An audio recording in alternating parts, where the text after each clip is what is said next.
میں ہوں عبید قریشی، آپ دیکھ رہے ہیں خبرنامہ ٹی وی۔ پاکستان ٹاؤن مرکز میں لباس ود سٹائل بوتیک کا افتتاح کر دیا گیا۔ صدر آل پاکستان انجمن تاجران جناب اجمل بلوچ صاحب نے اپنے دست مبارک سے فیتہ کاٹ کر افتتاح کیا۔ جناب اجمل بلوچ صاحب نے اس موقع پر خبرنامہ ٹی وی سے خصوصی گفتگو کی۔ ہم نے اپنے ایک بھائی کی کاروباری جو مرکز ہے اس کا افتتاح کیا ہے۔ اللہ تعالیٰ ان کو حلال رزق کمانے کی توفیق عطا فرمائے۔ یقیناً پاکستان ٹاؤن اس وقت جو ہے بڑا پیک پہ ہے۔ میں تو پورا 1 گھنٹہ لگ گیا ہے اس اندر آتے ہوئے۔ اتنا رش میں کسی مارکیٹ میں نہیں دیکھا ہے جتنا یہاں پہ ہے، تو آپ سب کو مبارک ہو۔ باقی اس وقت جو حالات ہیں دنیا کے، آپ کو سب کو پتہ ہے کہ دنیا ہمارے پیغمبر صلی اللہ علیہ وسلم کی شان میں گستاخی کرنے میں لگی ہوئی ہے۔ کبھی تو وہ ہماری کتاب قرآن مجید کی بے حرمتی کرتے ہیں، کبھی نبی صلی اللہ علیہ وسلم کے خاکے بناتے ہیں۔ تو اللہ تعالیٰ فرماتا ہے کہ ان کافروں کا اور کوئی کام ہی نہیں ہے، ان کا نام اللہ نے کافر رکھا ہے۔ اس لیے کافر رکھا ہے۔ کئی لوگ ان کو نا کدا کہتے ہیں، کتا کہتے ہیں۔ میں کہتا ہوں بھائی اللہ نے جو نام ان کا رکھا ہے اسی نام سے ان کو پکارو کہ یہ کافر لوگ ہیں، یہ شیطان کے ساتھی ہیں۔ کہ پہلے دن جب شیطان کو نکالا گیا تو اللہ فرماتا ہے اس نے ہمارے حکم کا انکار کیا اور وہ کافروں میں ہو گیا۔ تو یہ کافر لوگ شیطان کے ساتھی ہیں اور شیطان کے ساتھی ایسا کریں گے۔ ہمارا فرض کیا ہے؟ اللہ کے نبی کی شان کو یہ نیچا نہیں کر سکتے ہیں، کیونکہ اللہ تعالیٰ نے ان کا ذکر بلند کر دیا ہے اور اپنے ذکر کے ساتھ جوڑ دیا ہے۔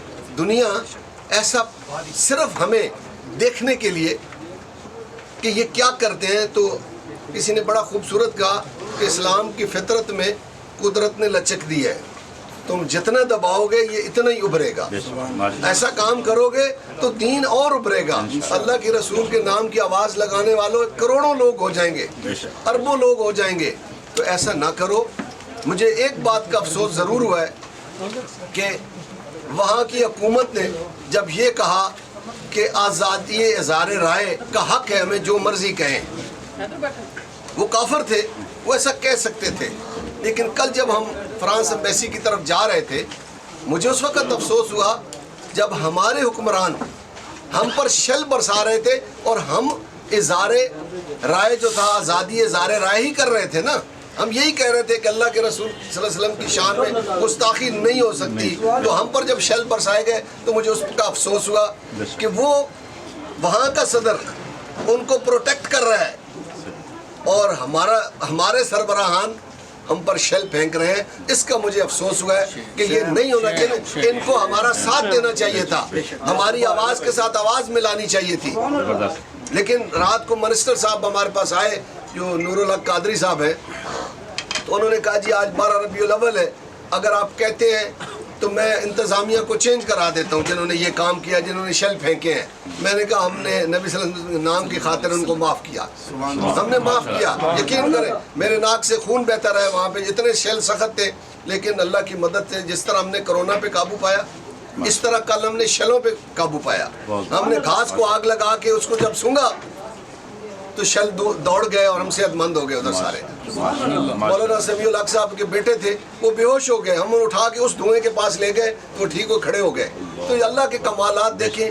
راستے میں اتنے کنٹینر تھے، جب لوگ ان کو لگاتے تھے میں تو کہتا تھا کہ اللہ کی مدد ہے کہ کنٹینر مٹی کا بھرا ہوا سائڈ پہ ہو جاتا تھا۔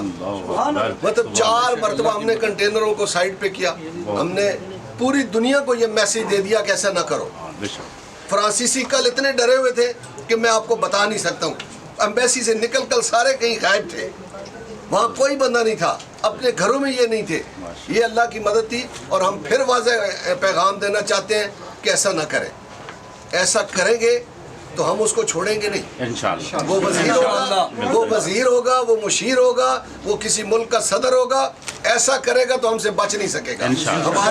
ہمارے میں مجاہد موجود ہیں، یہ ہمیں نام دیتے ہیں دہشت گردی کا، دہشت گردی کا نام دیتے ہیں کہ یہ جو مسلمان ہیں نا یہ دہشت گرد ہیں۔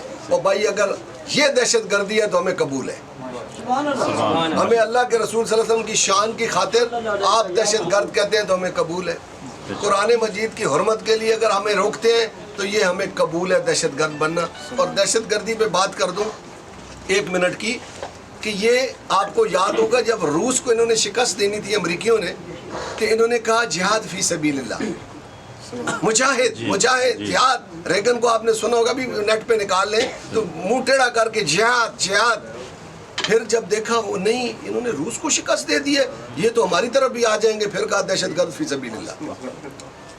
پھر جب ان کے ساتھ جنگ لڑنے آئے 14 سال جنگ لڑی, جب ہار گئے تو کہا طالبان فی سبیل اللہ. آپ لوگوں نے آنکھوں سے دیکھا نا, قطر میں جب آپ دیکھ رہے تھے کہ وہی مجاہد جن کو یہ دہشت گرد کہتے تھے ان کے ساتھ بیٹھ کر دستخط کیے, اور انہوں نے کیا کہا مجاہدین نے سڑک پہ کھڑے ہو کر, اذا جاء نصر اللہ والفتح ورأیت الناس يدخلون فی دین اللہ افواجا فسبح بحمد ربک واستغفر. یہ وہ اللہ کی طاقت تھی کہ مومن کبھی شکست نہیں کھا سکتا ہے. دنیا کے 42 ممالک پوری ٹیکنالوجی لے کر آئے تھے, یہاں پہ انہوں نے وہ جہاز بھی لائے جو نظر ہی نہیں آتے تھے, جن کی آواز نہیں آتی تھی, لیکن ان مجاہدوں نے اللہ کی مدد سے ایسی شکست دی کہ پھر ان کو مان کے کہا طالبان فی سبیل اللہ.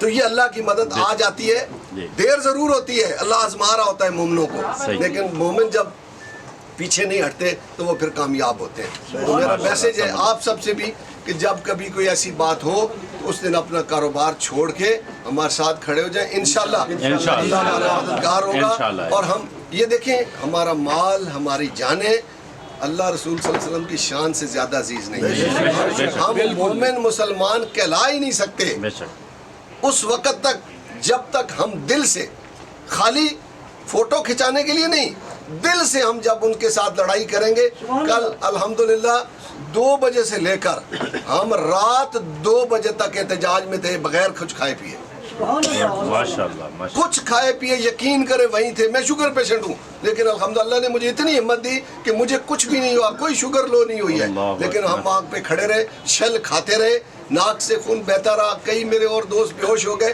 لیکن اللہ نے ہماری مدد کی, ہم ٹھیک ہو گئے. ہم پھر میدان میں کھڑے ہیں اور انشاءاللہ کافروں کو یہ پیغام ضرور دیں گے, ہم آپ کی عبادت گاہوں کا احترام کرتے ہیں. ہمیں اللہ کا حکم ہے کہ جس کی آپ کی اپنی عبادت گاہ ہے, آپ کا اپنا دین ہے, ہمارا اپنا دین ہے, لیکن آپ ہمارے دین کو چھیڑو مت, دخل مت کرو. اگر ایسا کرو گے تو پھر بہت سارے ممتاز قادری بھی ہیں اور بہت سارے مجاہد ہیں جو ہر کونے سے, دیکھیں نا, کہیں سے نکلا ہے وہ شخص, وہ جوان جس نے جا کے پوچھا کہ ٹیچر کون ہے, 300 یورو دیے ہیں اس نے, بچوں کو مجھے بتاؤ وہ کون سی شکل ہے جو یہ نقشے بناتا ہے. انہوں نے جب اس کو دکھایا بس رستے میں جا کے اس کو ختم کر دیا, پولیس نے اس کو گولیاں مار دی. اس نے کہا اب کوئی پرواہ نہیں ہے, یقیناً وہ جنت ہی ہو گیا. جس کا ایک قدم اٹھا اللہ کے رسول صلی اللہ علیہ وسلم کی شان میں اور اللہ کے احکامات کو ماننے میں, وہ کامیاب ہو.